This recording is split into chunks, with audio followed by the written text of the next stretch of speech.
What's up, everybody? And good weekend of racing. Again, sorry I'm late. And a crazy, race. It was way too early in the morning in Australia for the drivers and teams at Formula One.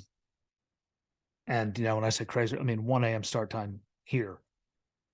WrestleMania ended. I'm sitting there chilling. I'm like, okay, well, trying to go to bed. And bang. Like, F1 Grand Prix Sunday. And son of a bitch. Because they told me it was 1300 local time on their website. My time. 1 a.m. That sucked, but really crazy day, crazy race, a lot of red flags, chaos, destruction.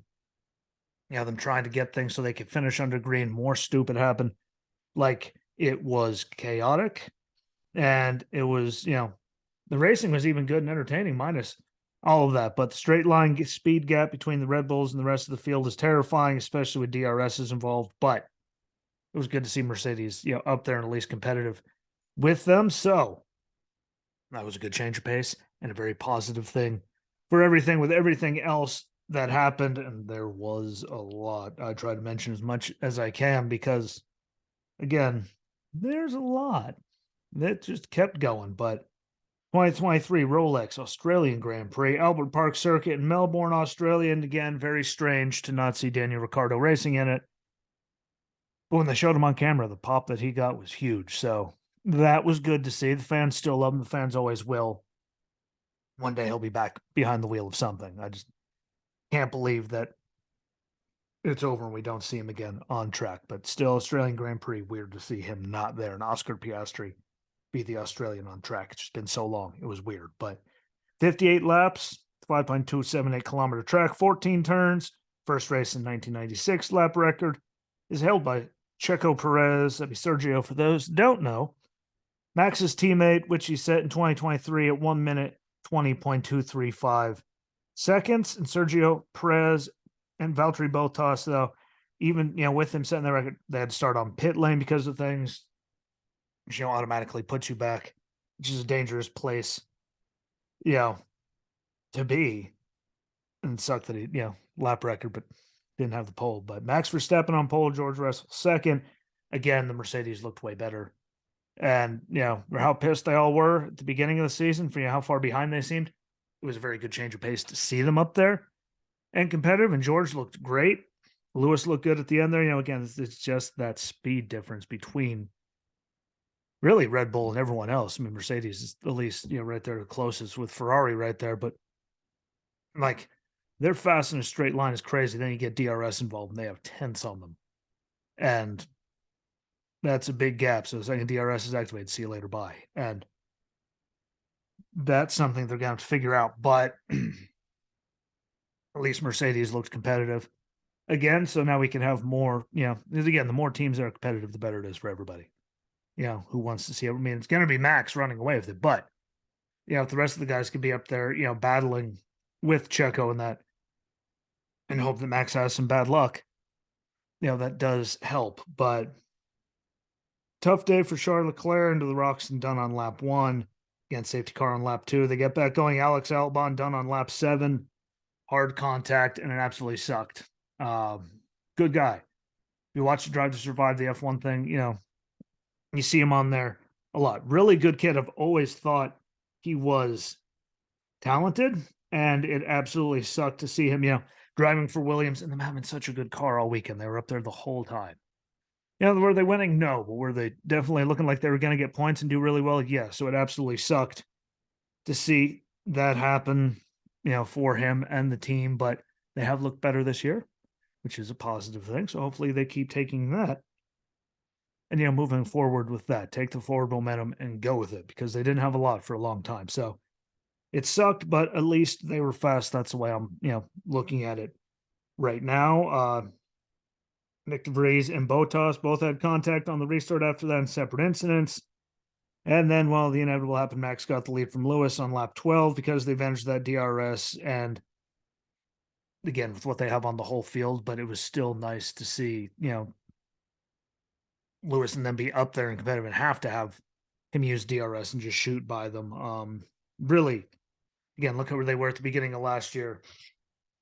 Look how mad they all were at the beginning of this year, just to be able to say that they were up there leading and Max, showed how fast they are to go around them, but they were up there.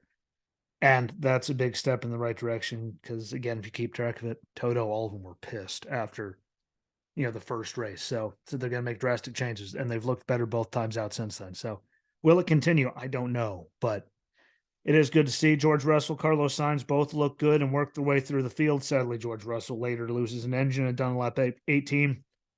Fire coming out of it again. He looked really good all weekend. He ran up there battling with Max and all that until that happened. Damn shame, but he looked, really, really good. And he's super talented. So that was a good pickup by Mercedes. No offense to Valtteri, but George is that good. And he got the win last year, not Lewis. So I think it'll be, a good grouping for the two of them. I don't think Lewis is going to go anywhere anytime soon, personally. So hopefully, him and George can keep working together. But damn shame to see that go too. Kevin Magnussen lost a tire with 5 to go and done, causes a late safety car that turns into a red flag. In their defense, the FIA and all of them, they threw the red flag just to try to get it finished under green. And no matter how much they tried, it's just so much stupid, so many wrecks on the restarts, standing restarts. It didn't end that way. And by the end of the day, bear with me, this is a long list of people, but by the end of the day, Pierre Gasly, Esteban Ocon, Nick DeVries, Logan Sargent, Kevin Magnussen, George Russell, Alexander Albon, and Charles Leclerc did not finish. And I did mention 3 of those because of, Charles with trouble on lap 1, Alex Albon wrecking, George Russell. Coming with 5 to go. 1, 2, 3, 4, 5 of those guys I listed off were still in the race and going, and there was just so much stupid. And them having to jostle people around because they didn't get through a sector to get a running order, and there was just a lot of headaches. But in the end, Max won it under caution. And I have to give the FIA credit because they did stop it there a few times and try to get it to finish under, green. It's just no one would cooperate. But Max got the win. Lewis Hamilton second. Great to see. Again, just because of how far off they were, where they thought they were going to be and where they need to be starting off. To see them keep getting better is great. Fernando Alonso third. Again, another podium. Aston Martin looking great. Lance Stroll is right behind him, so a good day for them. Nico Hulkenberg seventh, so a good day for Haas there getting points. Oscar Piastri 8th, Zhou Guanyu is 9th, and Yuki Tsunoda round out the top 10, by the way, watching Drive to Survive. I have a new appreciation for Yuki Tsunoda. There's just him on the radio just makes me smile. I don't know. Maybe it's just the Marine in me or the grumpy bastard in me. I don't know, but God bless that. Point standings, Max first, teammate Sergio Checo Perez second at -15, Fernando Alonso third at -24, Lewis Hamilton is fourth, Lance Stroll sixth, Lando Norris is 8th, Nico Hulkenberg is up there in 9th. Just mentioned some names. Constructors, Red Bull's first. No surprise there. Aston Martin second at -58. Mercedes is third at -67, and right there. Ferrari 4th, McLaren 5th, Alpine 6th, Haas 7th, Alfa Romeo 8th, AlphaTauri 9th, and Williams 10th. But at least at this point, everyone scored points. Some of them might only have 1 point, but they have points, and none of the manufacturers, constructors, whatever you want to call them, are blanked. So I consider that to be a good thing, and it's early in the season. Granted, some of them could stay there, but I've seen things from McLaren look better this time. Williams has looked better. I said McLaren's look better than they did the rest of the season there in Australia. Williams has been right up there, at least around the points. So I think that it's going to be very good. The battle obviously is going to be in the top 4. Red Bull, Ferrari, Mercedes, and Aston Martin, obviously with the way they're running. So, the battle behind that, battle between those guys is going to be fantastic to see who gets it. I think it's still going to be Red Bull, but that's going to be a great battle. And then the battle behind them is going to be significant, especially those last 4 spots or so. They're going to be all over each other. And I look forward to every single second of that because it's going to be really good. If you don't watch F1, I honestly don't know why. I just realized how long I've been talking. But next race, April 20th through the 30th in Baku, Azerbaijan. Great racing through that city. It's fantastic. So please, when I mention it, make sure you watch it because it's worth it. But thank you for watching. Don't forget YouTube, Apple Podcasts, Spotify for podcasters / Anchor, iHeartRadio. You could support me and leave voice messages on Spotify for podcasters and Anchor. That helps out immensely. Share the hell out of all of them because that helps out immensely. Follow the Facebook page and on Twitter at Racing Rosinski because all that, you can get a hold of me way easy. I appreciate all you. Check out the rest. Share everything. And until we meet again, everyone, bye.